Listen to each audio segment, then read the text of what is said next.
Yo, welcome to Harry. Got an absolute banger for you today. Fallout Arcane, The Last Wizard. Like, subscribe, comment below. Let's go. Chapter 1, Awakening in Dust. The first breath burned. Cold air pumped through narrow vents, tasting of metal and decay.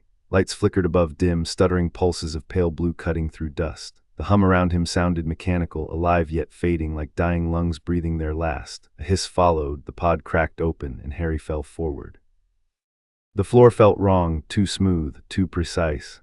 He blinked against the brightness, his hands braced on solid steel, eyes blurred with frost. When he inhaled again, it was sharp enough to sting. He tried to speak, but his throat was a scraped desert. A machine voice filled the silence instead. Magical cord detected, Vault Dweller protocol initiated. The sound echoed off the chamber walls, cold, female, layered with static. He looked up. Rows of lifeless pods extended into shadow, each marked by fading numbers and shattered glass. Frost coated their edges, and every other pod was empty. Harry coughed, straightened, and finally remembered how to stand. His body felt like it had slept in stone. He looked down, still clothed in old battle robes, edges charred from a fight he couldn't name. His wand was strapped to his wrist, intact. The wood pulsed faintly, sensing life again. That pulse reached him deep in the chest, grounding him. He was still him, still magic. Vault systems online, the voice said. Subject time lapse, 678 years. Environment status, critical. Radiation levels, moderate. Surface access, restricted. Harry turned to the pod he'd emerged from, the small plaque read Vault 67, Project Avalon. The words meant nothing yet, but the number burned familiar somehow. It was etched into the memory connected to the spell that froze him. He'd cast it himself, voluntary stasis after the last magical war. Merlin he'd expected decades, not centuries. He walked toward the main chamber as lights came alive on both sides, green strips guiding him through hallways of rust and bone-dry air. Automated turrets aimed at him from corners, sensors flaring red then lowering when they registered his core signature.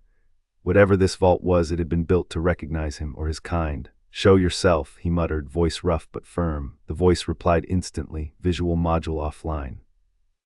Text communication enabled. No one appeared, only the pulse of the lights, reacting as though listening, responding. What happened here? He asked. War happened, the vault whispered. He didn't ask more. He didn't need history. The air told him everything, loneliness thicker than radiation. Magic prickled at his fingertips, eager like hunger. He pressed a hand to the wall and whispered a soft flick, Revelio. The spell rippled through metal, reading traces of time. The vault responded in colors. Bones turned to dust. Objects melted and reformed. He saw ghosts of technicians running centuries ago, alarms blaring, one woman shouting orders as nuclear fire consumed the horizon above them. He felt the shockwave in echo, and beneath that his own spellwork woven through the foundations, cryogenic protections, stasis seals, runic stabilizers, Dumbledore's last project. It had worked. Against all impossible odds, it had worked. He breathed out slowly, though the air scratched at his ribs. The silence afterward was absolute. Then a tremor rolled through the vault, shaking loose the upper layers. Dust and rock fell from vents. A massive door above began to unlock with mechanical grinds that sounded like thunder trapped underground. Surface access unlocked, said the voice again. Vault Dweller, proceed with caution. Harry closed his fingers around his wand. Always, he murmured. The door opened in increments, gears shrieking under centuries of strain. A line of daylight cut across the interior, yellow and violent. The world outside looked wrong, sandstorms swirling over blackened ruins, skeleton remains fused into metal, skies blistered orange like fire frozen mid-breath. Heat flooded in. The scent of ash and rot struck him hard, but his magic refused to recoil. It bloomed. The air shimmered around him, bending light, shielding his lungs. He walked out. The wasteland swallowed him whole. Every step crunched on debris, rusted cars half sunk in cracked asphalt, shattered billboards that once sold vault-safe futures. He glanced at one, reading the faded tagline aloud, almost humorless. Safe futures, he muttered. They weren't wrong. He reached a ridge overlooking the valley. Far below, ruins stretched for miles, what was once London. Only skeletal skyscrapers marked where it had been, now half buried in red sand. He stopped to listen. There were no birds, just wind rolling through dead air. When he stretched his hand, magic painted itself across the landscape like a pulse map, echoes of radiation glowing violet through his vision.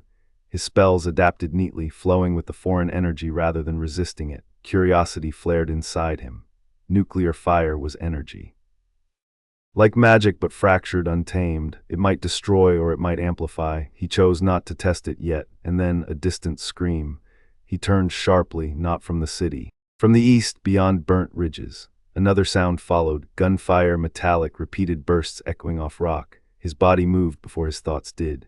He apparated in a flick, no hesitation, perfect aim, magic compressing reality in silence until the world shattered and reformed around him. He landed behind a collapsed truck, saw 3 humans in scavenged armor firing at a 4th, a young woman pinned under a broken robot, blood spilling down her arm. The raiders wore patchwork outfits, guns cobbled from scrap metal, faces covered. He didn't bother asking questions. The first one turned, noticing him. "Who the hell are you?" Harry raised his wand. The tip flickered like lightning. A surge erupted, silent, precise, blue streaks tearing through armor and flesh. The raider collapsed mid-sentence. The others panicked, turning their weapons on him, screams half swallowed by sand. One bullet fired mid-air, it froze, twisting impossibly before reversing back into the shooter's chest. He crumpled. The last one dropped their gun and shouted, "Mutant, you're one of them." Harry stepped forward.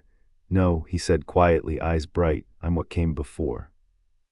The air warped in his wake as his shield spell spiraled outward, forming a thin dome around them made of light and hum. The raider froze as if entranced, knowing it was useless to run. Then the dome turned liquid in texture and consumed him, no pain, just erasure. Magic folded space upon itself, leaving nothing behind. Silence followed, only the wind remained. Harry turned to the trapped woman. Her breathing shook, eyes wide with terror but intelligence still burning beneath it. She looked him over like he wasn't real. "What the hell was that?" she asked, voice half broken but defiant.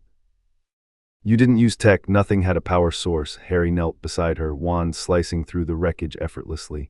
"Magic," he said, her laugh was bitter. "Magic's a myth, stranger, you're high on rad fumes." "Am I?" He healed her arm with a flick, the wound sealed instantly. Flesh knitted, she stared silently as if reprogrammed by disbelief. "Okay," she whispered, "maybe you are high." Harry smiled faintly. It felt good to smile again, even in ruin.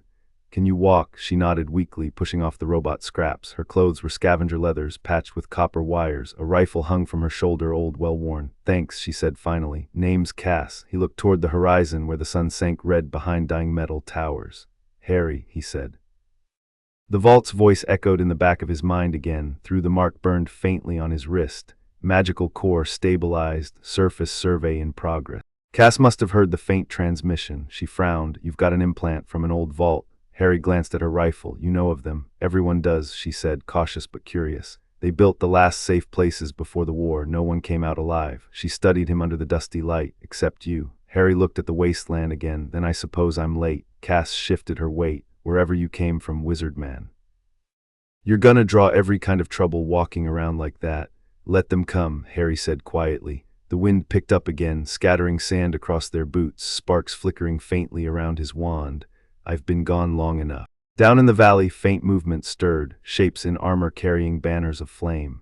The cult of Cinder, though he didn't know the name yet, was already watching, their sensors detecting the impossible spike of unregistered energy. Somewhere a voice whispered to its followers through radio static, "The Fireborn walks." Harry looked up at the broken sky. His magic flared once, responding instinctively to the call of destiny, bending wind and gravity.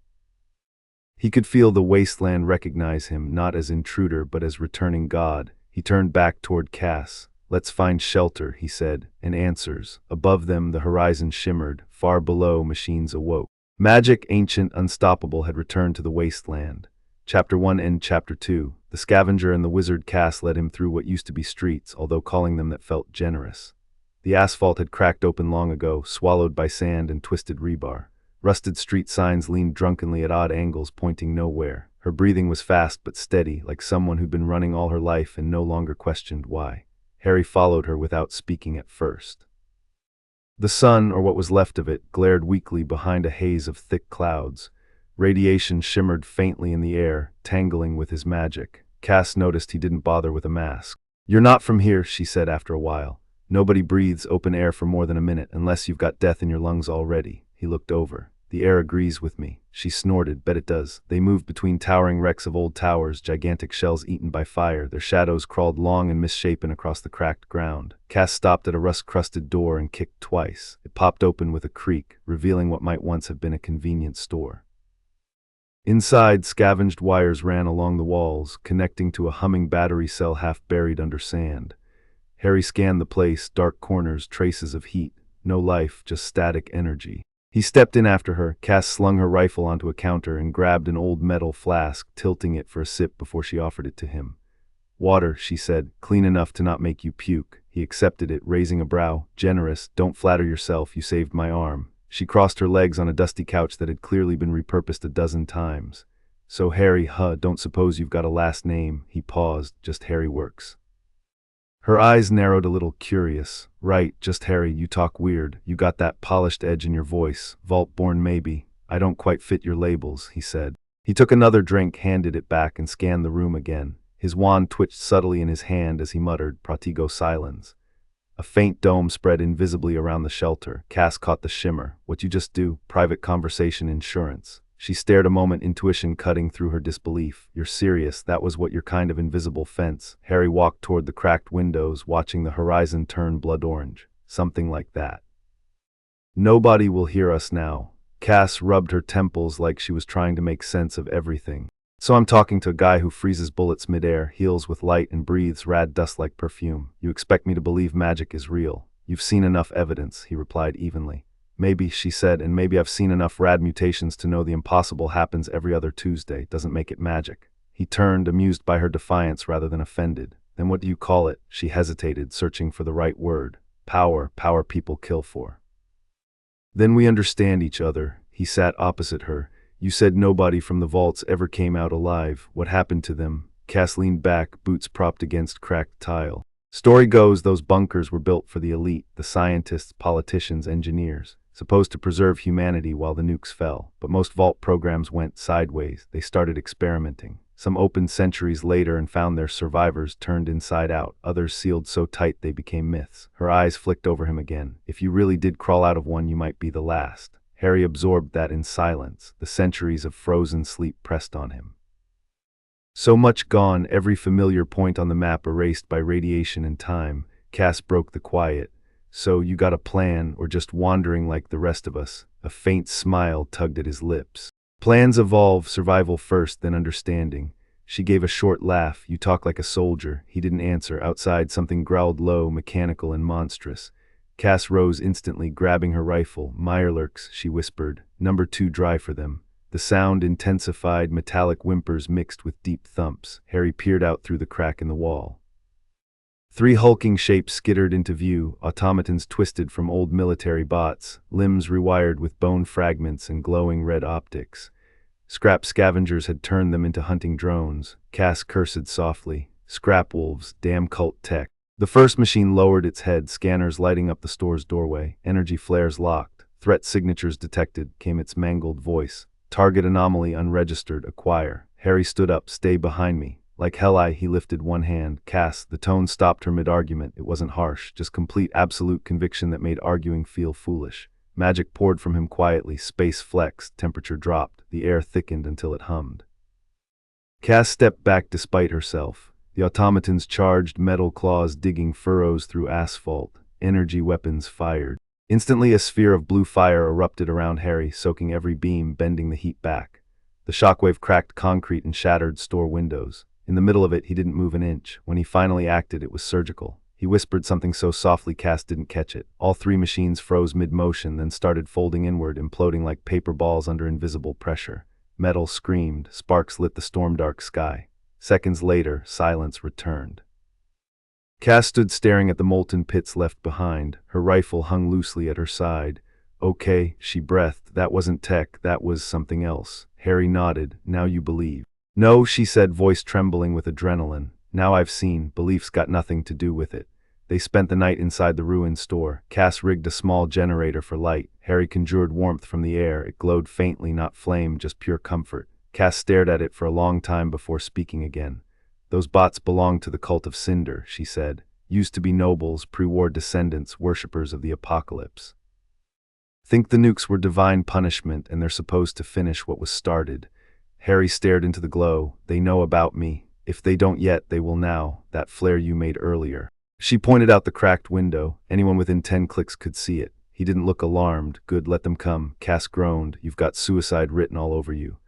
Harry turned his gaze on her, eyes sharp yet calm. No, Cass, I've got purpose written all over me. People like them. What they worship isn't divine. It's cowardice given a name. I've seen real darkness. It doesn't shine. She didn't reply immediately. Instead, she studied him, the weariness behind his power, that steady moral gravity like he carried centuries of ghosts on his shoulders. "Whatever you are, Harry, you're gonna attract war. Then we'll fight smart," he said. "Tomorrow you'll take me to your settlement." Her brow furrowed. "What makes you think I've got one?" He gave a small half-smile. "You smell like smoke and oil stock, organized scav farm." She blinked, caught between confusion and laughter. "You can smell that magic," he said simply. Cass shook her head, muttering something that sounded a lot like impossible. But then she leaned back, eyes heavy. "Fine, tomorrow morning, but if they shoot you on sight, I'm denying we ever met. I'll handle it." Harry stayed still long after she drifted into uneasy sleep. His wand hovered slightly beside him, attuned to every sound. Through faint telepathic hum, the Vault AI's voice returned, static-riddled but distinct. "Vault Dweller, transmission link sustained. Recommend relocation, tracking multiple hostiles, heat signatures, approximate cult forces." "I'm aware," he said softly. Pause, then "mission continuation parameters unknown, awaiting your command." Harry's reply was almost human in its exhaustion. "Parameters have changed. New directive, protect the living." The AI processed in silence for a moment. Then directive accepted. Outside, under the ghost-colored moon, more flames flickered between ruins. Scouts of the cult had found their trail. One of them watched through rusted binoculars, whispering over a cracked radio. The fireborn walks with flesh companions. In the distance, the wizard's conjured warmth glowed faintly through the broken window, calm, constant, defying the night. Chapter 3, Ruins of Titan's morning in the wasteland doesn't feel like morning, just less darkness. The sky flickered between burnt gray and rust. Cass woke to the sound of absent birds, the kind of silence that had become routine. She blinked and found Harry already awake, standing outside the shelter's doorway, cloak fluttering lightly in the hot wind. He looked out toward the far skyline, jagged, skeletal towers rising from dunes like teeth. Radiation shimmered faintly around their edges. London, or what was left of it, glowed in colors no human eye should see. Cass grabbed her gear, slinging her rifle over one shoulder. "You barely sleep," she said. "I had centuries' worth," he said, not turning. "I think I'm done resting." She bit back a smirk. "Yeah, well, welcome to hell. Don't expect it to get prettier as we walk." They moved quickly east toward the broken city. Cass carried mechanical instincts, reading terrain, scanning corners, marking safe water spots. Harry wasn't visibly cautious, yet every threat that tried to approach seemed to die before getting close. A sandworm breached once from deep ground, its gaping jaw glowing acid green, and collapsed mid-lunge from invisible impact, as though gravity had stopped obeying its rules. Cass cursed softly, half awed, half unnerved. "You didn't even aim." "I was thinking," he replied, tone casual. "Thinking kills things now, sometimes." They reached the outer edge by midday. The ruins loomed vast and empty, full of shadows and old bones. Skyscrapers bent like melted candles, fused under centuries of radioactive storms. Cass led him down what used to be the subway entrance. She motioned silently, 2 fingers to eyes, pointing downward. "Raider's nest, be ready." Harry nodded, but his wand barely lifted. They descended into darkness thick with metallic rot. The faint light from his wand brushed graffiti and dust, ancient messages scrawled by survivors centuries ago, prayers, names, curses. Cass paused when she saw one that said, "Gods burn brighter than bombs." "Cult slogan," she whispered. "They've spread everywhere." At the turn of the next corridor, voices echoed, 2, maybe 3, their dialect strange, rough. Cass gestured for silence and crept closer behind a support beam. Harry followed comfortably. Like danger was a routine he didn't mind walking toward. Around the corner, armed raiders guarded crates of pre-war tech scavenged from downed drones. Their eyes glowed slightly, results of radiation mutations. One flicked a circuit board shaped like a cross. "First shipment goes east," he rasped. "The Red King wants it immediately." Cass froze. That phrase carried weight in her tone. She'd heard it before. Red King, same cult master who'd twisted tech for worship. Harry extended a finger. "They're messengers." Cass winced. "You're not planning to, just a conversation." He whispered something low. A flick of light, barely perceptible, and time obeyed him. The echo of footsteps froze mid-tone, sand particles hovering in place. Cass blinked, even her breath stilled in her throat. Only Harry moved freely. He stepped into their midst. In that suspended second, he examined their faces. Young, twisted by hunger and radiation. He whispered again, time resumed. The raiders spun instantly, weapons rising. "Who the hell?" Harry's power flared, non-violent at first. Their guns melted like wax. Energy disarmed itself. One stumbled back, shouting, "Fireborn." That title followed him everywhere now, born of flame, risen from vault, the cult's prophecy already spreading. Harry's voice was quiet but sharp. "Where's your king?" The raider trembled. He's not a man you find, wizard, he finds you. I'll make it easier for him then. Without another word, the ground trembled. Concrete twisted upward like a fist, encasing all three raiders in seconds. Cass emerged from shadow finally, staring at the sealed stone cage. That was faster than I expected. I have better control when they scream less, he said with faint humor. Cass groaned. You're terrifying, you know that. I'm efficient. They left the corridor. Deeper underground, the city changed. Less ruin, more relic. Hermetically sealed sectors where air still tasted recycled. Neon signs flickered faintly through radiation fog, powered by ancient reactors that refused to die. Strange growths bloomed from walls, crystal vegetation feeding on isotopes. Harry watched the glow curl around his fingers when he brushed one. The energy pulsed back into him, almost symbiotic. Cass noticed. That's supposed to happen. He frowned, studying the reaction. It isn't supposed to, but it didn't hurt. She eyed him nervously. You're not turning into one of those glows, right? We've enough freaks walking around. I don't mutate. He said it with calm certainty, but privately he felt the strange resonance in his veins. Magic interacting with decay, twisting, adapting. They found shelter in an old metro tunnel reinforced by titanium beams. Cass scavenged rations from her pack, tossing one toward him. You eat, she asked. Harry glanced at the metal tin. Not recently. Try, it's edible. She flicked open another, chewing in silence. You said you froze yourself. What for? Why not fight whatever war you were in? I did fight, he said, staring into the dim glow of the reactor beyond the tunnel. Then I ended it, but victory means nothing if the world you save collapses anyway. She studied him long, slowly realizing he wasn't talking about their war. His voice carried deeper history, something older than every ruin around them. Outside the tunnel, thunder rolled, a storm brewing out of nowhere. Cass frowned. Too sudden, Harry's eyes narrowed. The shimmer of magic reached his senses. They're tracking. Cass cocked her rifle. Cult, likely. The storm exploded instantly, radioactive dust mixing with static lightning. Through it, figures approached, black armor, glowing marks. One shouted, by fire we cleanse the old world. Cass clicked safety off. Guess that's your fan club. They'll learn manners. 3 energy bolts hit at once, charged flames soaked with uranium bursts. Harry's shield unfolded like a blooming sphere, absorbing every ray. Behind him, Cass fired, taking down 2 cultists with precision shots, but more poured in from alleys, dozens, chanting through masks. Harry stepped forward calmly, cloak dragging dust. Enough, he raised his wand. The sound was nothing, a silence so deep it flattened the storm itself. Then light burst like flood, pure silver, expanding outward until horizon washed clear. Cultists fell, blinded, screaming prayers. When dust settled, none remained standing. Cass shielded her eyes, trembling between fear and awe. You just cleared 50 men. They came prepared to die, he said softly. I didn't need to oblige. Somewhere in the back of his head, the Vault AI whispered again, static laced with concern. Vault Dweller, energy patterns anomalous. Your magic interacts with radiation fields. Unstable fusion detected. Harry looked at his hand. The veins glowed faintly, shimmering green under the skin before fading. It hurt, but the pain was almost pleasant, like power learning new boundaries. I'll manage, he answered. Cass touched his arm then, cautiously. Manage doesn't mean control. He looked at her, meeting her eyes fully for the first time in hours. In that quiet moment, both felt it, 2 survivors from different worlds, standing in the ashes of civilization, yet finding something human in the wreckage. She dropped her hand quickly, clearing her throat. You've got some nerve walking like a god. Only until I remind myself I'm not. Cass smirked faintly despite fear. Could have fooled me. They slept under weak neon that night. The storm passed, leaving eerie calm.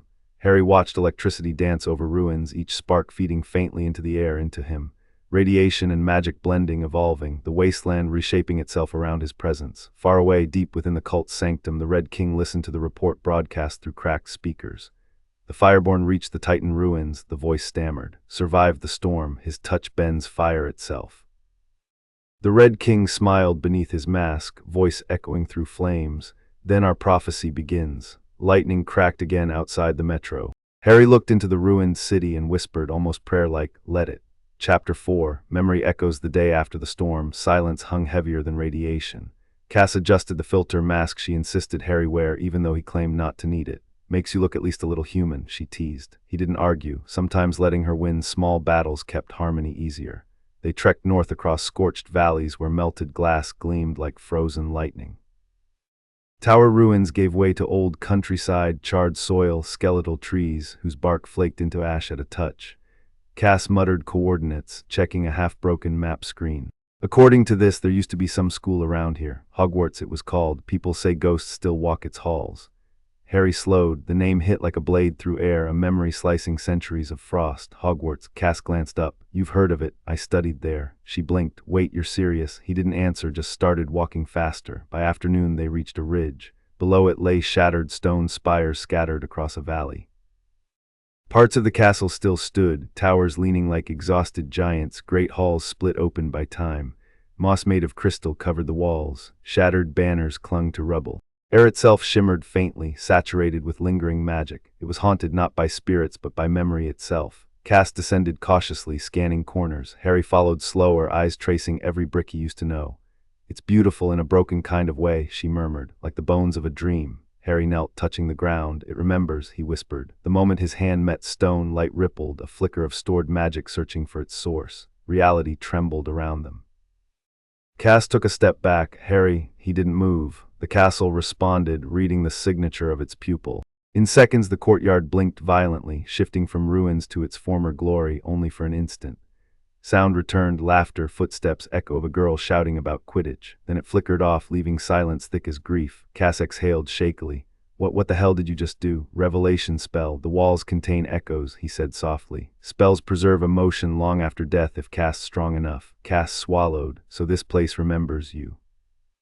He stood, magic swirling faintly around his limbs. It remembers us. They crossed the courtyard together, passing fallen archways and frozen fragments of staircases suspended mid-collapse by lingering levitation charms. A broken statue of a phoenix lay ahead. Harry traced its head gently. Fox, he murmured, his voice cracked. Cass watched, awkwardly quiet. She wasn't used to seeing the wizard shaken. His power always felt untouchable, but here he looked human, tired, fragile under the weight of ghosts. He took a breath, steadying himself, then pointed to what remained of the great hall. Come. Inside, columns lay toppled, stained glass shattered into kaleidoscope dust, yet faint light floated overhead, each speck a preserved fragment of enchantment. Harry spoke softly, Lumina Memoria. The spell awakened the remnants fully. The hall lit up in impossible beauty, a reconstruction stitched by magic and memory. Tables reappeared in ghost shadows, young voices echoed laughter, then one face appeared clearer than others, Hermione's, leaning forward, smile bright as ever. Her mouth moved, but the sound carried as pulse, not speech. Cass couldn't hear the words, but Harry did. His expression froze. Cass whispered, she was real. Yes, she'd gone. Yes, it was answer, confession, and grief all at once. The holographic memory faded. Harry let silence fall naturally before turning to Cass. I built the stasis spell here long ago. Hogwarts supported my sleep, that vault connected to this place. He looked toward the shattered ceiling. We thought preserving at least one wizard would mean saving a chance of rebirth. We were wrong. Cass tilted her head. You mean your kind's gone? Harry nodded. All of them. My world died before yours was even born. She said nothing for a while, then quietly, guess that makes you the loneliest human alive. He looked at her, faint smile breaking through pain.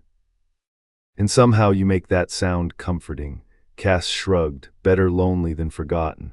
Outside, thunder cracked, unnatural. They turned as a rift opened beyond the main gate. Magic surged alongside radiation, twisting colors and air. Cass grabbed her rifle. That doesn't look normal. Harry's face hardened. It's following me, mutations spreading. The rift stabilized into shape, a tall humanoid figure forged from molten scrap and energy, its voice scraped against existence itself. Fireborn, the Red King calls. Cass whispered, what is that thing? Messenger or puppet? Harry said. Either way, enemy. The creature raised its fused arms, launching beams of burnt light.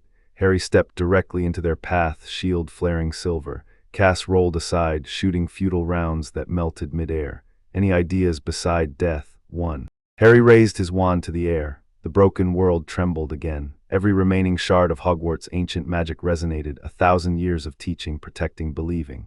Stone itself began to glow, joining his power like ghosts, helping their pupil fight one last war. The duel lasted seconds. The creature screamed as runes ignited across its body.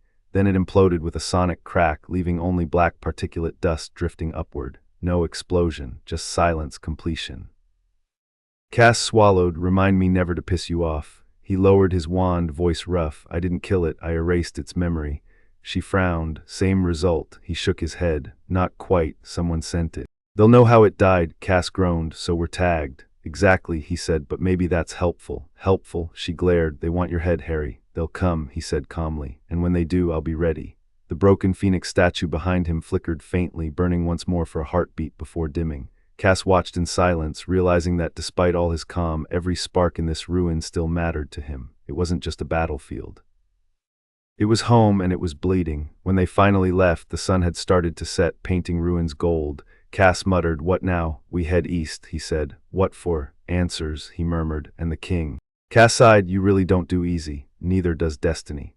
Behind them, Hogwarts fell into quiet again, stones pulsing gently as though singing farewell to its last student. Far away, in a bunker deep beneath irradiated cliffs, the Red King listened to another scout's dying breath transmitted through static. He reached Hogwarts. The castle woke for him. The Red King smiled behind his crimson mask. "Then the old gods have risen. Let their flame meet mine." The wasteland wind carried that whisper across desolation, reaching Harry where he walked under fading sky. He didn't flinch. He never would again. Chapter 5, The Red King's Prophecy. Chapter 5, The Red King's Prophecy. Word traveled faster than bullets. By dawn, every settlement from the cracked bridges of Manchester to the ash farms of Kent whispered two words: Fireborn Wizard. They said he conjured silver storms. They said he walked with ghosts and burned machines with thought alone. They said he wasn't human. Cass heard it first from a radio left running in an abandoned diner. A trader's voice crackled through static. Cult of Cinder calling a crusade. They found their sign. The Fireborn rises and the Red King wants blood. She turned to Harry, who was fixing a mechanical limb he'd salvaged. "Congratulations," she said. "You're famous again." He didn't look up. Fame's always a curse wearing a crown. Take it off then. Too late. Outside, the world changed. Flocks of scavengers packed to flee east, rumors of holy war thick in the air. From the ruins to the radioactive coasts, banners painted in crimson ash fluttered, half prayer, half threat. The cult's voice echoed through hacked transmitters. The world burned once for sin. Let it burn again for truth. Cass killed the radio with a slam of her rifle butt. "You think they'll actually find us?" "They already have." Harry pointed toward the horizon where smoke rose in spirals, signal fires arranged deliberately. "They're drawing lines. Lines for what? Battlefield." He stood, cloak catching wind like liquid shadow. "If they want to worship fire, let's show them how gods handle it."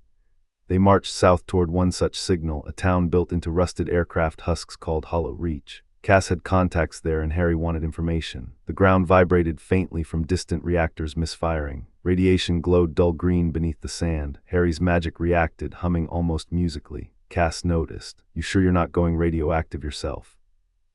He smiled slightly. "If I am, at least I'm polite about it." When they reached Hollow Reach, the air felt tense. Dozens of survivors crowded barricades, guns ready. A woman in improvised armor shouted down from a perch, "No cult priests here. Identify." Cass raised her hand. "Cass Viral, trader mechanic." The watcher frowned, and him. Harry stepped forward, harmless. Laughter rippled, nervous, disbelieving. "Sure thing, shiny eyes. Heard the Fireborn's got eyes like that." Cass muttered, "Subtle, Harry." He said nothing. The gates opened after inspection. Inside, Hollow Reach looked half alive. Markets run on fusion scraps, kids playing with robotic pets stitched from drone parts. Cass built conversation quickly, weaving among traders. Harry listened. Every voice carried fear, the cult marching west, burning settlements that refused to kneel. Evening fell crimson. The town's elder, a thin man wearing a respirator, approached Harry with trembling hands. "If you are the one they claim, you must leave. The Red King comes for you." Harry's reply was quiet. "Then you should prepare, not hide. We can't fight gods, neither can they." At that moment, a distant scream split the air. Cass ran to the barricade. Flames blossomed on the horizon like rising suns. Dozens of cult vehicles, tanks refitted with furnace cores, painted in red with sigils, rolled across the dunes. Amplified speakers roared a chant. The Fireborn must burn to rebirth the world. Cass turned to Harry. "What's the plan?" "Draw them in," he said calmly. "Draw them in into a town full of civilians. They'll survive." He walked to the center of the street, wand lowered to his side. Cass cursed under her breath but followed at a distance, shouting orders for evacuation. The cult convoy stopped 50 meters outside the gate. At its head, a tall figure dismounted, armor melted into his flesh, helmet shaped like a crown of flame. The Red King, his voice rasped through amplified speakers. "So the myth walks." I wondered if the old fire still had legs. Harry's tone was even. "You crucify ruins and call it faith. That isn't fire, it's rot." The Red King laughed, a sound that belonged to scorched earth. "You don't understand yet. Nuclear flame is purity. Magic is impurity. You are entropy incarnate." Harry tilted his head. "Entropy built your faith." The cult leader raised one arm. "Burn him." The first volley lit the night, hundreds of furnace shells streaking toward Hollow Reach. Cass dove for cover. Harry stood rooted as everything around him exploded in reverse. The light devoured itself before touching him, folding inward, collapsing into silence. The air went still, dust hung suspended. Then with one flick of his wrist, time unspooled again and the explosions reappeared, redirected, sweeping back across the dunes toward the cult line. In seconds, half the convoy disintegrated. The Red King staggered but did not fall. Fireborn, he screamed, you twist flame, you pollute its song. He hurled his sword, a weapon forged from reactor core alloy. It streaked through radiation trails, glowing hotter than stars. Harry caught it bare-handed. The metal hissed, burning. Yet his skin remained unscathed. He shoved the sword into sand. It belongs to me now, he said. Behind him, Cass rallied townsfolk with machines, repurposing aircraft guns into makeshift turrets. Harry's magic amplified power through them, each shot firing double. The cultists faltered, but the Red King kept chanting. Let the prophecy ignite, let Fireborn fall and Phoenix rise. From his gauntlet, a pulse released, raw nuclear energy fused with stolen spellwork, Hogwarts runes, copied and corrupted. Harry recognized them instantly. Dumbledore's seals twisted. He raised his wand high. The entire wasteland shimmered under the breath of unleashed magic meeting atomic fire. Radiation arced blue, magic flared silver, two cosmic forces collided like galaxies. Cass screamed, shielding her eyes. The sky split. For a heartbeat, every star blinked out. Then came silence. When it cleared, Hollow Reach still stood, sand cooled to glass. Harry exhaled steady. The Red King had vanished, teleported or dissolved. Only his scorched crown lay in the sand beside the melted sword. Cass approached slowly, careful of the residual heat. You just fought a nuke with spellwork. He fought me with faith, Harry said. Both burned. She kneeled, picking up the crown with pincers. Think he's dead. Number, he looked toward the far horizon, where cliffs flared faintly red. The prophecy just began. Cass wiped sweat from her brow. For a myth, you're lousy at happy endings. Harry glanced at her, faint smile between exhaustion and resolve. Happy S overrated. The Vault AI's voice echoed faint inside his mind. Core stability breached. Data anomaly. Prophecy protocol detected. You require override. No, he whispered. Observation. Let's see what gods look like when they blade. In the crater where the battle ended, fire danced over glass. The shape of the flames resembled wings. Some said the phoenix was rising again. But only Harry knew the truth. It never died. It just waited for him. Chapter 6. War in Wasteland. The wasteland didn't sleep after Hollow Reach. It roared. Every power grid, every derelict vault, every cult beacon across the dead continent flared alive. Machines rebuilt themselves under corrupted code, scav squads rose in panic, and settlements whispered one thing: the Fireborn declared war. Harry didn't deny it. He and Cass moved at dawn through scorched valleys where the sand still glittered like glass from the previous night's battle. Harry's cloak waved in wind thick with fallout dust. Cass walked beside him, expression tight, rifle ready. You just painted a target on every survivor left breathing, she said. I'm a poor artist, he replied. But the message was clear. Message, you vaporized a cult army. They wanted to be remembered. He looked up at the sky, bleeding dark gold. Now they are, Cass shook her head. You scare me sometimes, Harry. I scare myself occasionally, he admitted. They reached a canyon where rusted towers jutted out like giant ribs. Cass tapped her scanner. Radiation spike, someone's using generators. Not someone, said a new voice behind them. Me. Both spun, Cass raising her rifle, Harry turning his wand like instinct. The newcomer was a thin woman in a tattered lab coat carrying a glowing sphere of soft blue light, the power core of a fusion generator. Dust clung to her pale cheeks. She wore goggles instead of madness. Easy, she said. Not cult, not raider either. I heard you coming halfway across the ridge. Cass lowered her rifle slightly. Hooray you. Alara, mechanist, researcher, lunatic, depends who asks. She motioned at Harry, and you must be the anomaly. Harry watched her calmly. Vault Overseer mentioned someone scanning magical frequencies. That was you. Alara blinked. You talked to an Overseer AI. Those systems haven't responded in centuries. Until I did. She smiled in disbelief. You're not joking. Number. Alara walked closer, fascination flickering in her eyes as she scanned him with a handheld device. The meter spiked wildly. Unreal. The readings don't match any isotope decay or energy index. It's like static wrapped around will. Cass muttered, that's one way to describe him. Alara crouched beside a small generator hum. Cult tech experiments with radiation worship. Idiots think meltdown equals transcendence. You though, she looked up at him. You bend entropy. Radiation should kill you, but it obeys you instead. Magic adapts, he said. Magic isn't real, neither is certainty. Their gazes locked, scientific curiosity meeting impossible calm. Cass quietly packed supplies behind, pretending not to notice the tension. Alara straightened. Fine. Maybe magic is just physics we haven't bullied enough yet. Reasonable. Harry's faint smile carried approval. You have the mind for truth. Truth doesn't stop bombs, she said. Cult S advancing east. If they reach core station, they'll detonate every dormant reactor on the continent. Cass cursed. That would fry what little's left of the planet. Harry's eyes went distant, calculating. Then we intercept. How? Alara asked. The cult's got tanks, sky drones, half-mad zealots, and whatever hybrid engine they scraped from your Hogwarts ruins. You've got, he raised his wand. Plenty. Alara laughed once. That thing isn't going to stop an army. Cass grinned. It'll stop the planet if he feels like it. Minutes later, smoke trails appeared across the horizon, cult convoys moving under the banner of flame. Core Station's massive cooling towers loomed faintly beyond them, glowing sickly. The world's last reactor field. If those cores cracked, humanity would be ash before sunrise. Harry turned to both of them. You evacuate civilians, I'll handle the Red King's army. Cass protested. Harry, trust me. He walked to open ground, robes fluttering in radioactive wind. The cult army's frontline hit sight range, hundreds strong, banners blazing, chants thunderous. The Red King wasn't visible, but his symbol, etched on fire banners, seemed to burn heaven itself. Cass shouted over roar and wind, "You'll die out there." Harry looked back once. That's been true for centuries. Then magic broke. He lifted the wand, whispered one word, and the wasteland listened. The sand itself moved, grains aligning like blades, rising into twisting currents. Lightning shattered clouds until day turned white. Every machine within sight shut down, drained by invisible spellwork. The cult's vehicles stalled mid-charge. Their engines screamed, lights flickered. Men shouted, firing desperately into the storm. Harry strode forward. Incendia inversa. Flames poured from the ground instead of sky, black fire, spinning upward, feeding on radiation. Each streak wrapped around magic, forming serpents of pure heat that obeyed only one command: turn enemies silent. Cass watched from ridge cover with Alara, half terrified, half entranced. Remind me never to call him dramatic. Dramatic's how gods broadcast, Alara whispered. Down below, cultists screamed as their weapons melted. The black fire crawled but stopped short of their death, leaving them alive yet stripped of strength. Harry made choices. He didn't waste life unnecessarily, even under fury. But then a deeper rumble shook everything, as though Earth itself refused balance.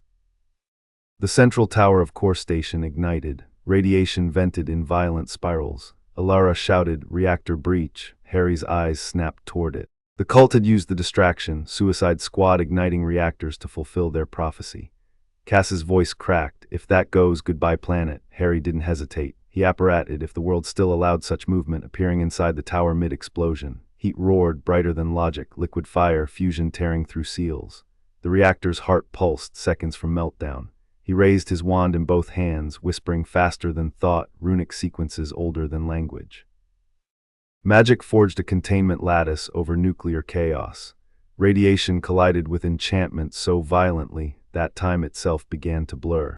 He could feel his bones vibrating inside energy, magic twisting molecular bonds. The reactor screamed. He looked up toward its blazing core and said, "Obey." And it did. The light shrank, condensed, binding itself into a perfect orbit of shimmering silver instead of destruction, a sphere shaped like a miniature sun. Harry sealed it with his blood, carving runes across his palm and letting them flare mid-air. The reactor stabilized. Outside, Cass and Alara could barely breathe. The explosion never came. Instead, the towers shone with strange aurora, radiation reborn as light, not poison. Alara whispered to herself, "He changed physics." "He is physics," Cass said softly. Harry stepped out minutes later through molten glass, unscathed. The cult army fled in utter panic, yelling prayers that now sounded like apologies. Alara ran toward him, eyes wide. "That energy signature, it's not nuclear anymore, it's something else. You rewrote isotopes." He looked tired now, faint cracks of light running under his skin before fading. "Adaptation. You should be dead," Cass said. He smiled faintly. "Probably." Alara stared at him long. "If radiation obeys you, you could terraform this world, turn deserts into forests, melt fallout. You should, he corrected gently, when the time's right." Wind carried ash and warm light across dead earth. Survivors began emerging from caves and shelters, watching the impossible sky, the first patch of pure blue seen in generations. Cass exhaled. "They'll think you're God." Harry shook his head. "Let them think. Belief's a weapon, too." Far away in the cult's sanctum, the Red King stood before a council of dying flames. His voice hissed through cracked masks. He turned fire holy. "Then we'll answer with divinity of our own." The king raised his burned hand. Across his palm burned a rune identical to Harry's sealing mark. He sealed with blood, "I will open with mine." Radiation flared crimson. War wasn't over, it had just evolved. Chapter 7, Gods and Ghosts. It finally cooled after the war. The wasteland was quiet for the first time in living memory. Reactor towers burned soft blue instead of lethal green, casting moonlight that felt almost gentle. Cass and Alara rested beside a cracked highway, their camp ringed by faintly glowing sand. Harry sat apart from them, cloak gathered around shoulders, wand resting across his knees. The desert smelled of ozone and salt, the scent of something reborn. Cass kicked a stone toward him. "You're not sleeping again." "Sleep's optional," he said. "Yeah, well, sanity's not." He looked over, amused. "You assume I have any left." Cass grinned but didn't push further. The warmth of safety was fragile. She didn't want to break it with truth. Instead, she turned to Alara, who was bent over a portable scanner patching into Harry's energy trail. "You've been running that thing for hours. Find anything useful?" Alara frowned at the screen. "Useful's relative. His readings don't decay, don't pulse like radiation. They breathe. Magic's reacting to environment variables, temperature, pressure, density. It's alive." Cass shrugged. "Makes sense, so is he." Harry raised an eyebrow. "You make me sound like a pet. Behave and I'll give you a treat." "Alara already gave me science." Cass smirked. "You'd probably conjure your own chocolate anyway." The easy banter drew laughter, their first since Hollow Reach. For a while, silence after the laughter felt natural. Then Alara leaned forward, serious. "You realize you changed the planet's climate metrics. Clouds formed over 300 miles of wasteland. Temperature dropped 2 degrees. It's not anomaly, it's regeneration." Harry watched the glowing horizon. "Magic doesn't only heal people." Cass leaned back on her elbows. "You call it magic, I call it a miracle. Same difference, huh?" "Not quite," Alara said. "Miracles are exceptions. Science calls them glitches. Magic's systemic, it writes new rules." Harry nodded faintly. "And every new rule costs something." Cass studied him, hearing the heavier tone. "You mean you're paying for it?" He didn't answer, but the shimmer on his skin when the reactor light hit him looked wrong, veins faintly silver, not human. Alara saw it too. "Harry, how many times have you merged with radiation streams?" 3, he said, "each necessary." Alara stared. "Necessary or deadly?" Cass cut in softly. "Don't start, Doc. He's alive, that's what counts." "He's alive now." Alara's voice rose, frustration wrapped in fear. "You think rewriting the planet comes free? Every metric I take says his energy's fusing atomic structure. Eventually, equilibrium breaks." Harry's voice remained calm. "Then I fix it again." Alara stepped closer, eyes sharp. "You can't fix everything, Potter." He studied her expression carefully. "You sound like someone who's lost faith." "I never had faith." Cass interjected. "Then maybe watch him work, might find some." The argument fizzled into silence. They stood watching the aurora shimmer like ghosts over desert sand, magic so pure it hummed audibly. Alara lowered her gaze first, muttering, "There's logic I don't understand here. It's annoying." Harry smiled faintly. "Understanding defeats mystery. Mystery fuels faith. Don't kill it." Hours later, while Cass and Alara slept, Harry wandered beyond the camp perimeter. His steps glowed faintly in dark sand. Vault AI's whisper returned through the mark on his wrist, clearer now, almost human in tone. "Vault Dweller," it said quietly. "Observation confirmed. Planetary stabilization proceeding. Primary directive completed. Secondary directive pending." "Which directive?" he asked. "Repopulation protocol," the AI replied. "Vault 67 registered as last secure container for organic and magical hybrid code. Shall I initiate reproduction sequence?" Harry frowned. "Explain." "This world is reborn, resource grid stable, radiation reduced. Probability of life renewal exceeds 87%. Biological seeds within vault cryo chambers can be awakened." He paused, remembering ruined faces, Hogwarts ghosts, the nothingness of centuries.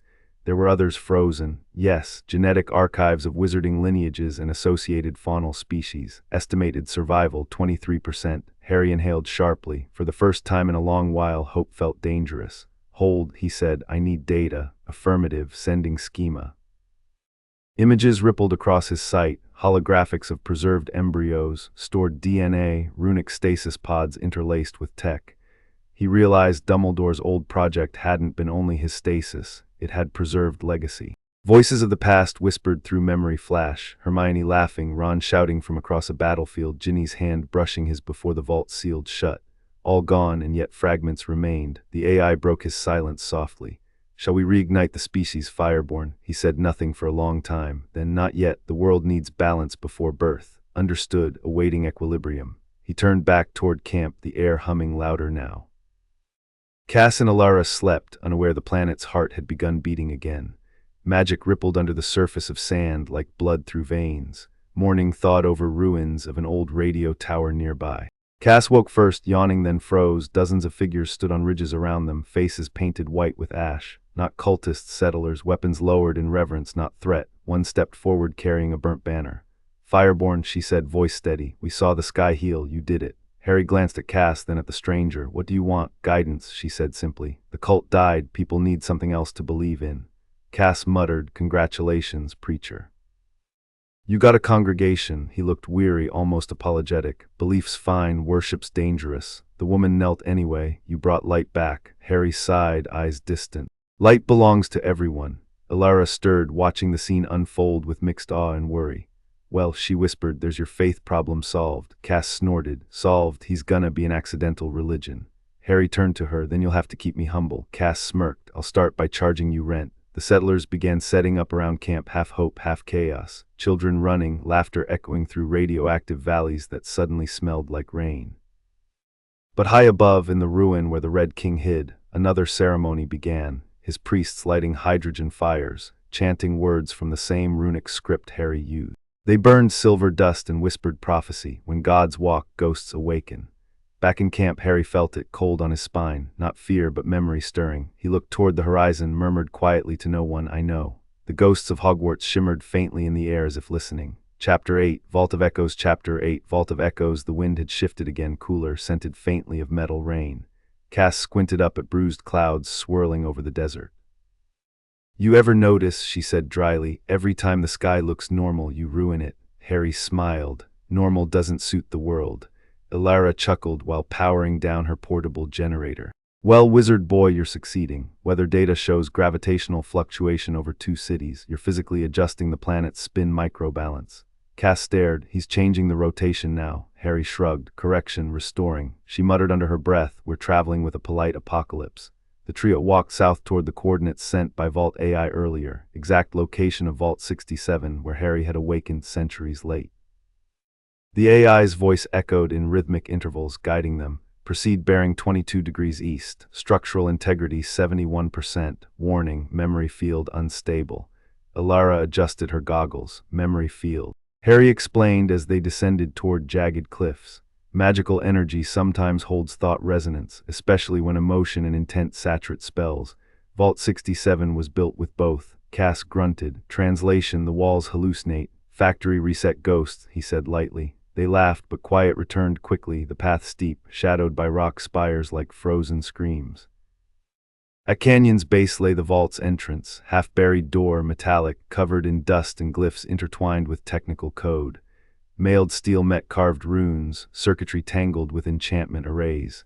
It looked less like a structure, and more like a war between worlds paused mid-strike. Harry brushed his fingers along the surface. Sparks of recognition rippled through him. His magic was weaved here. He spoke softly, open. Runes glowed, mechanical locks disengaging. The door split with monumental creak. A rush of cold air spilled out, old, preserved, heavy with power. Cass lifted her rifle instinctively. "Feels like walking into a tomb." "It is," Harry said. Inside stretched hallways of half-lit consoles, frozen cryopods, and humming crystal units suspended above floor panels. The light here didn't follow physics, it pulsed in rhythm like heartbeat. Alara walked ahead, scanner shaking. Radiation 0, impossible, everything sterilized, power supplies self-contained. They reached the main control room, massive glass dome covered with runes glowing faint violet. In the center stood a pedestal housing a hologram emitter. When Harry approached, the system woke. Static formed an image, a familiar man, thin, old, eyes bright even in distortion. Albus Dumbledore. Cass instinctively stepped back. Hell, a ghost built into hardware. Harry froze, words catching. "Headmaster." The hologram blinked as if recognizing him. Voice broke through static. "Harry, you found us." Alara's jaw dropped. "Is that real? Artificial projection, conscious echo?"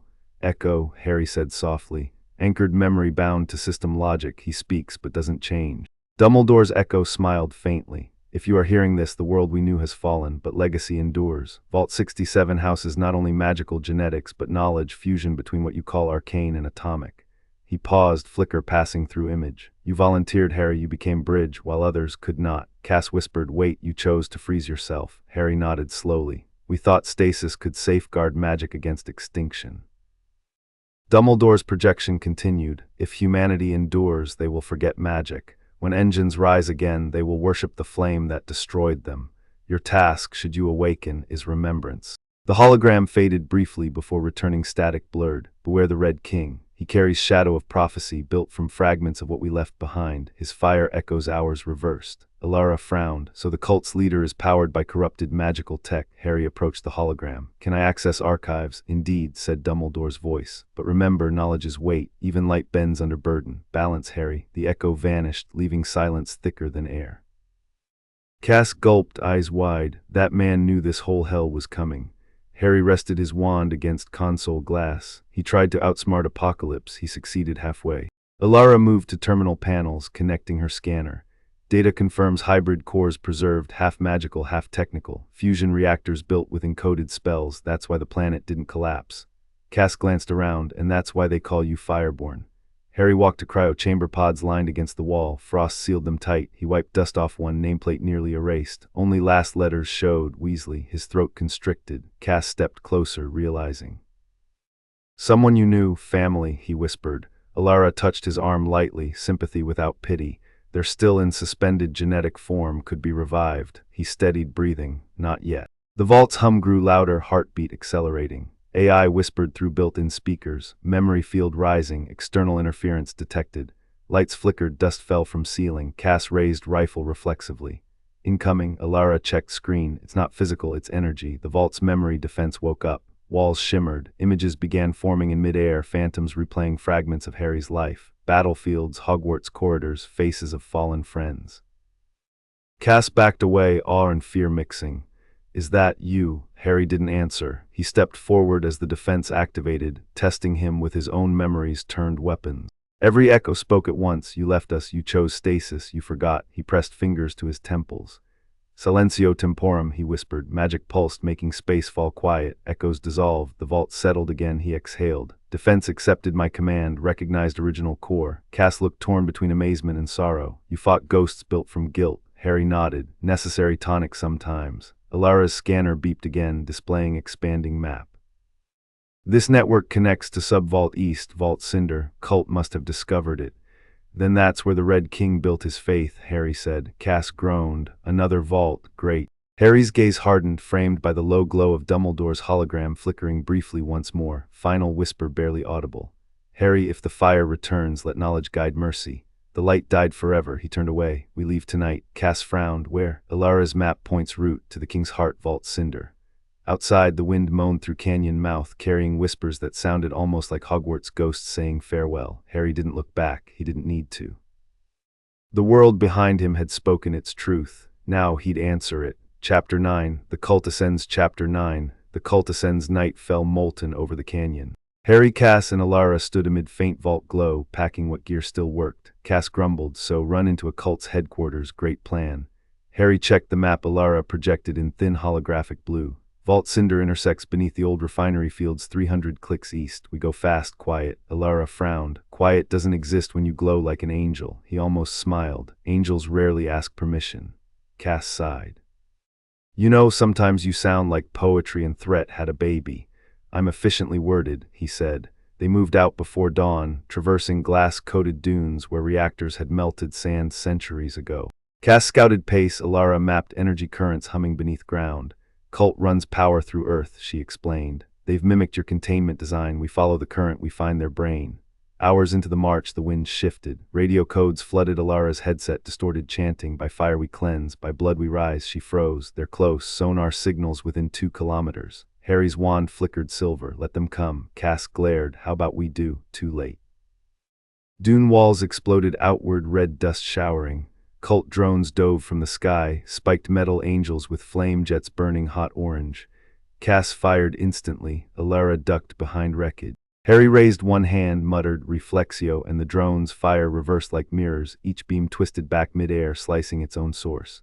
Cass whistled. Show off. But between blasts, Alara saw ground sensors blink, circle closing. They're baiting us, pull back, flash. Cass's scream scattered the world. Smoke clouded, static filled her ears, everything warped. When sight returned, Harry stood alone. Cass and Alara gone, only scorched footprints remained. His pupils narrowed. Teleportive capture. The Vault AI whispered through his wrist. Biometric echoes registered. Hostiles extracted. Destination probability, Vault Cinder. Harry clenched his wand hard enough would crack. Track coordinates, tracing, the AI said calmly. Wind howled between cliffs. He knelt briefly, touching dust where Cass's handprint still glowed faintly. Inside the mark lay residual energy, not fire, not radiation, but something colder. Cult magic built from stolen runes. He whispered, "You borrowed my light, now burn with it." He rose, cloak sweeping dust aside. "Overseer," he said to Vault AI, "run combat protocol. Authorization required. Potter, 7.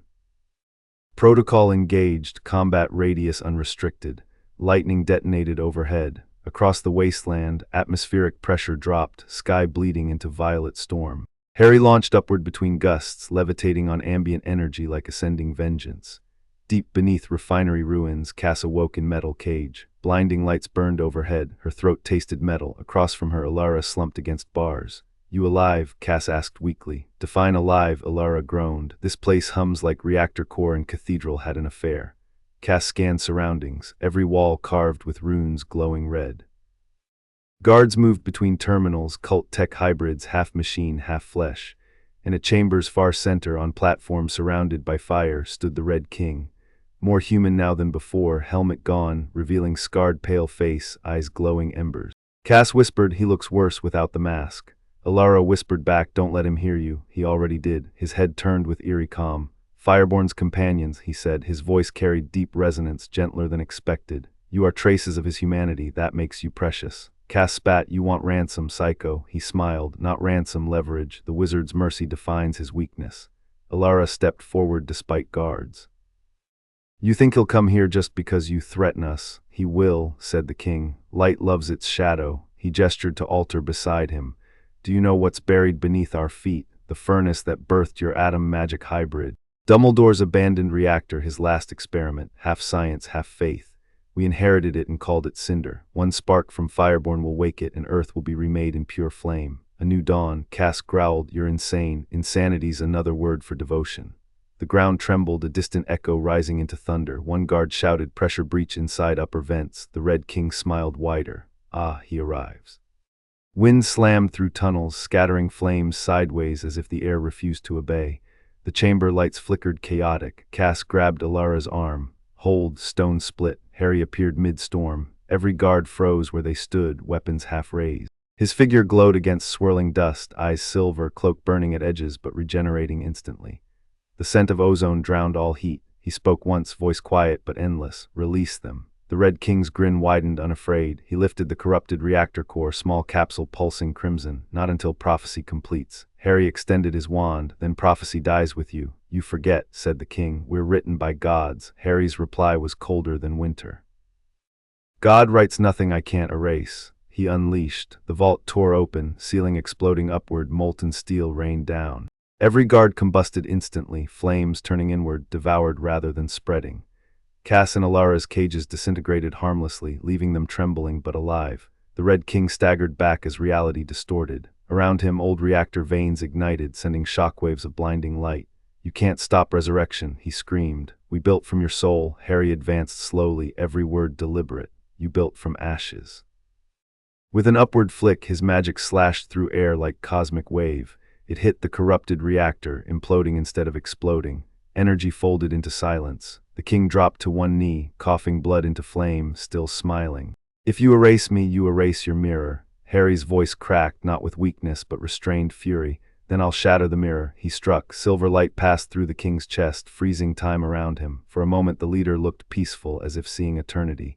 "You can't rebuild without destruction," he whispered. "I'm rebuilding from mercy." The light devoured him.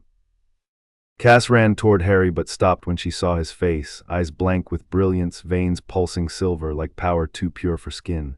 "Harry," she said urgently. "Stop." He turned slowly, and for a heartbeat she feared he couldn't hear. Then the glow receded, he blinked, normal again. "It's done."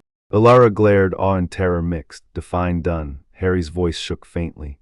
"Vault Cinder's reactor is sealed, cult neutralized." Cass looked around, ash settling, heat fading. "You sure? Because their nuts and bolts theology's pretty contagious."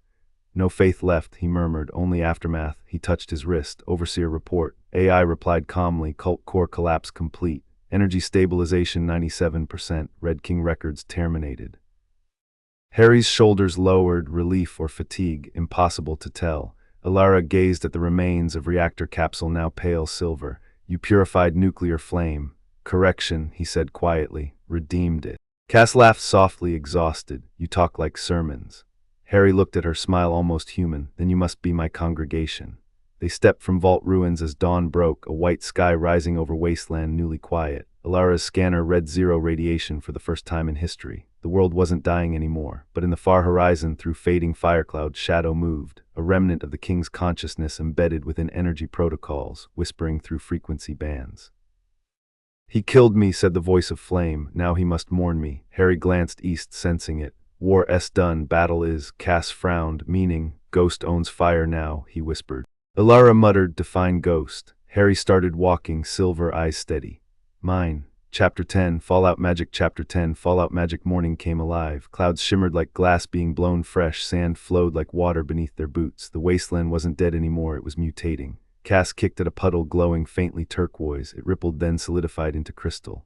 Okay, she muttered. This isn't normal. Alara crouched beside it, eyes wide behind her goggles.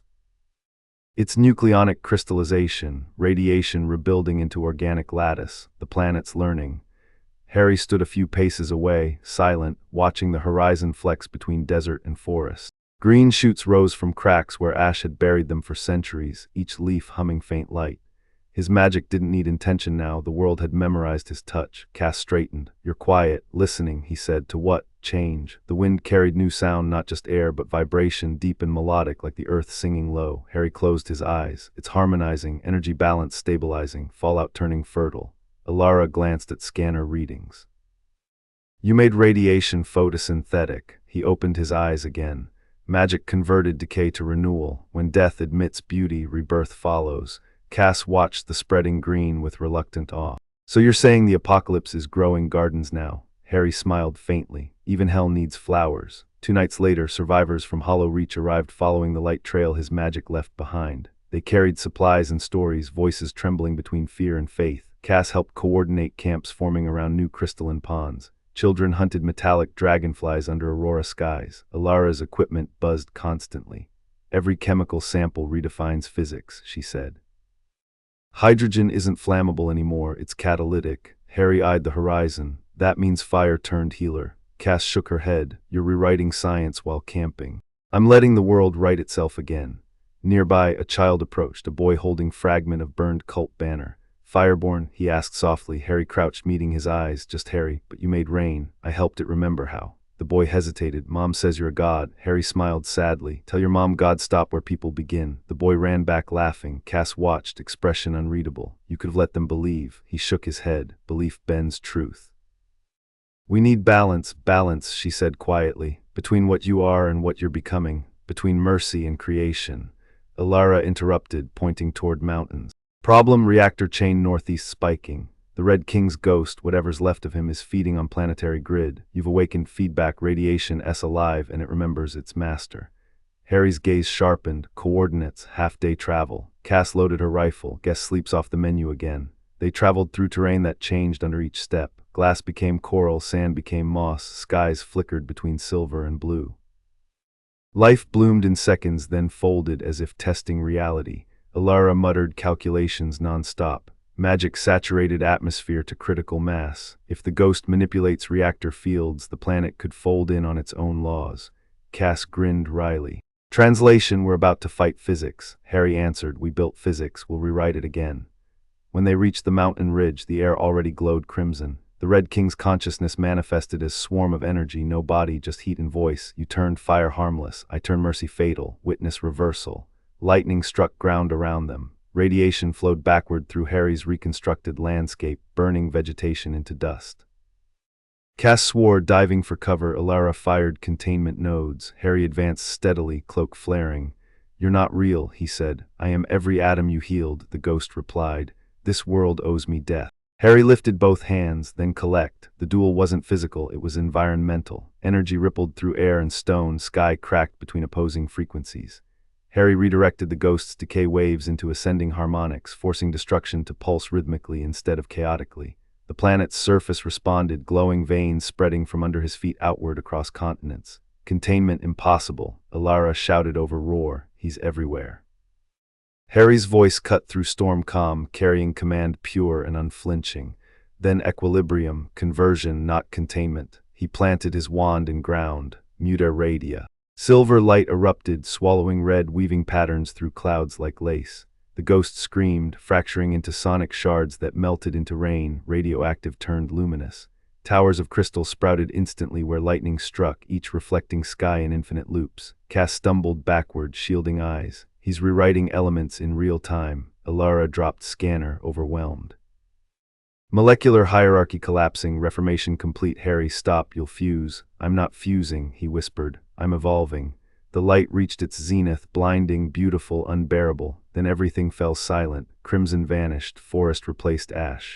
Rivers carved themselves through stone. Wind blew warm, clean. Harry stood amid transformation, breathing like he'd run centuries. Cass approached cautiously. You okay? He nodded faintly. Fine. Alara adjusted trembling hands, half in awe, half in fear. You created new biosphere out of fallout. Magic listens, he said. Cass exhaled. World's alive again, you did it. He looked at the fresh landscape. We did it. For the first time, the AI's voice sounded almost emotional. Vault Dweller.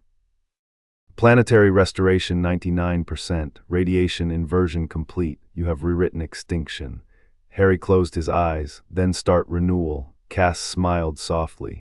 Wizard saved the world, I guess that's tradition.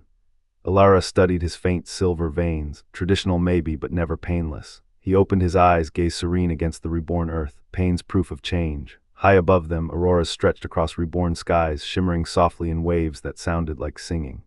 And somewhere deep in Vault 67, dormant genetic pods began to awaken, signaling the return of magic's descendants, faint heartbeats pulsing alive beneath Earth.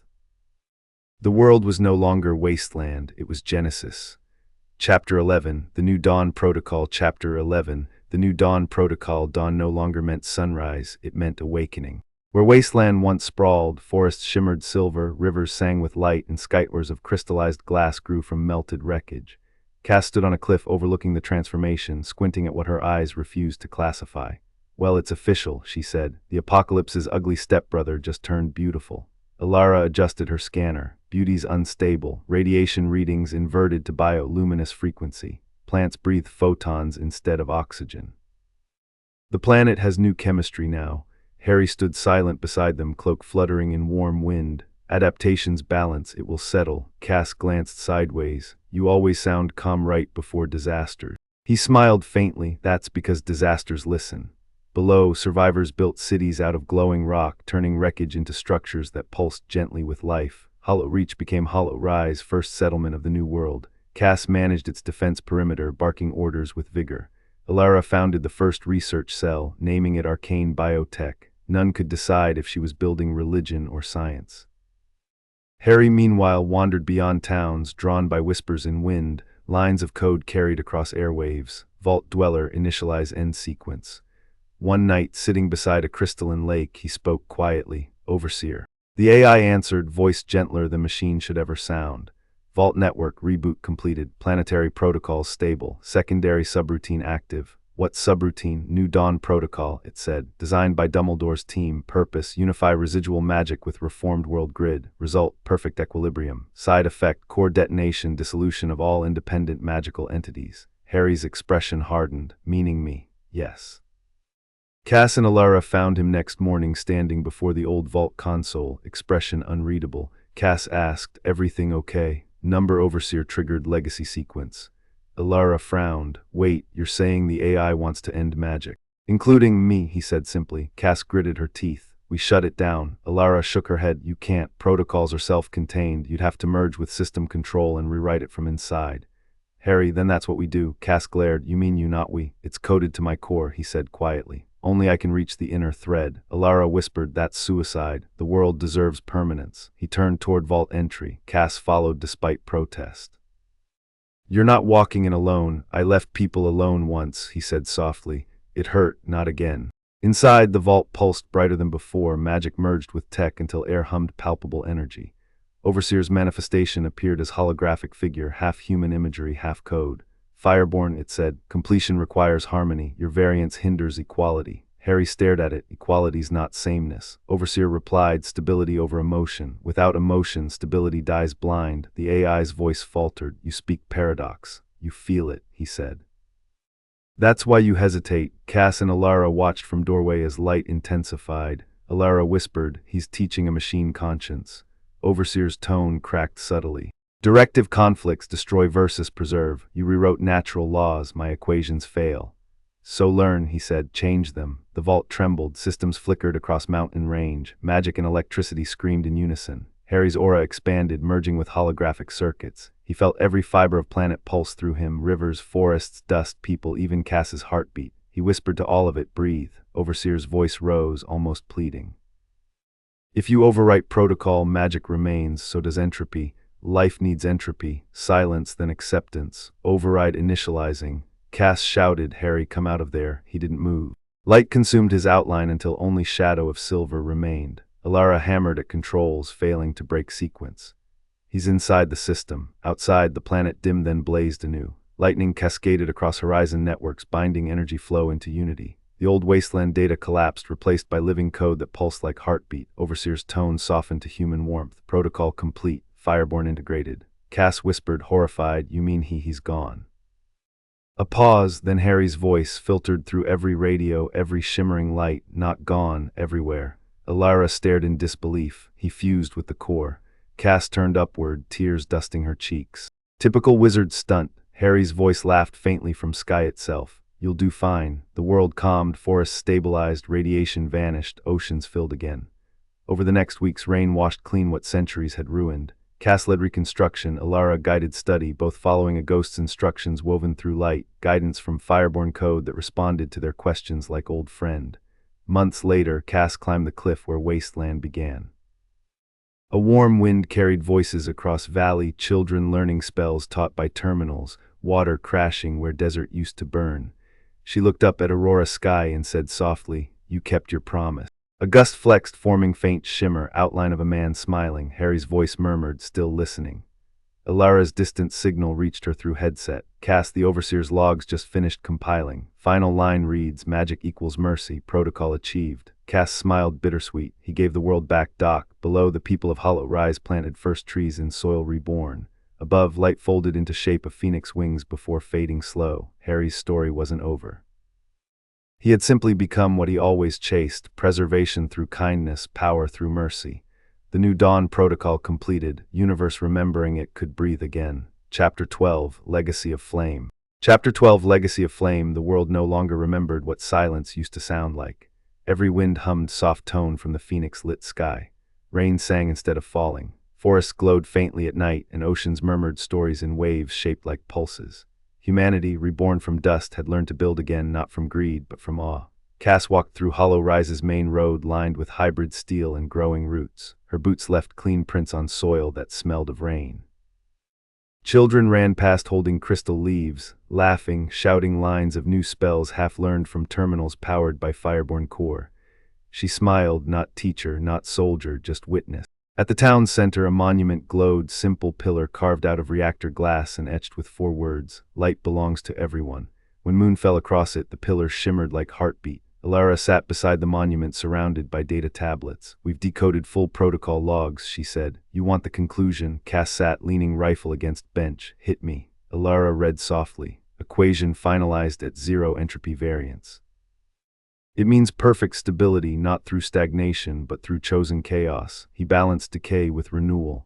Cass exhaled, half-laugh. That sounds exactly like him. Fireborn code still responds to planetary AI queries, Alara continued. It's guiding weather, soil composition, even tides, every continent stabilized. Cass grinned. Wizard turned weatherman. Alara smiled faintly, more like caretaker. They sat in silence for a long time, watching Aurora's shift colors overhead. Finally, Alara whispered, you ever miss him? Cass's voice softened. Every time I breathe. Alara looked down at glowing grass beneath her boots. Maybe that's the point. He's in the air now. Cass nodded slowly. Yeah, he'd like that. Months passed, and people began to call the new era the Age of Light. Magic and technology no longer opposed each other, they danced. Engineers learned spells to refine circuits, young wizards studied physics before charm work. Alara's laboratories turned into universities, Cass's guard units became peace wards. In one lecture hall carved from a former reactor dome, a boy raised his hand. Professor Viral, he asked Cass, what happened to the first wizard, the Fireborn? Cass smiled, slow and thoughtful. He became the world. The students whispered, eyes bright. So he's dead. She shook her head, number just everywhere. Outside, sunlight broke through clouds like invitation, blinding gold slicing across restored plains. Energy particles shimmered, forming faint outline of a wand raised mid-sky before dissolving to gentle rain. Alara's voice through intercom reached Cass's earpiece. Cass, readings spike again, soft anomaly above the monument. Cass turned toward the pillar as light condensed at its tip. A figure outlined in flame and wind, familiar silhouette, kind eyes smiling through shimmer. Harry, she froze in place. You come back often. His voice drifted like wind itself. Not back, never gone. They keep calling you God, he laughed softly. Tell them I was just practicing mercy. Cass blinked away, heat in her eyes. World stable now, you'd be proud. I am. Alara appeared shyly behind her, lifting recorder toward the luminous projection. Can we talk about your systems? Harry chuckled. Always the scientist. Someone has to keep balance, Alara said. You already do, he replied. Light flickered softer, forming wings stretching horizon wide, folding like embrace over the valley. Where will you go? Cass asked quietly. Harry's smile gentled. Everywhere you keep alive. They watched as light dispersed into particles drifting upward until sky swallowed them whole. For a moment, auroras curved into perfect circle planetary halo. Alara whispered, what do we call this phenomenon? Cass brushed hair from her eyes. Hope. Years later, in fields once barren, new settlements thrived. Wizards and scavengers became builders, heirs of both worlds. Children born under the new dawn carried faint silver streaks across their eyes, legacy of fusion. They called them Starline. Every year when the Phoenix constellation rose, people gathered beneath monument to read his final message carved in stone. Magic owes nothing, mercy owes everything. Cass and Alara stood together as crowd recited lines. Alara's hair had gray now, Cass's laugh carried wear and wisdom. They spoke softly between cheers. You think he really hears us? Alara asked. Cass smiled toward the glowing horizon. He hears everything. Far beyond sight, somewhere in the circuitry of mountains and rivers, a pulse answered, a whisper crossing air and light, still listening. The earth trembled once softly, not warning, just heartbeat. The phoenix in the sky flared bright, spreading feathers shaped from auroras across eternity. Its flame did not burn, it breathed.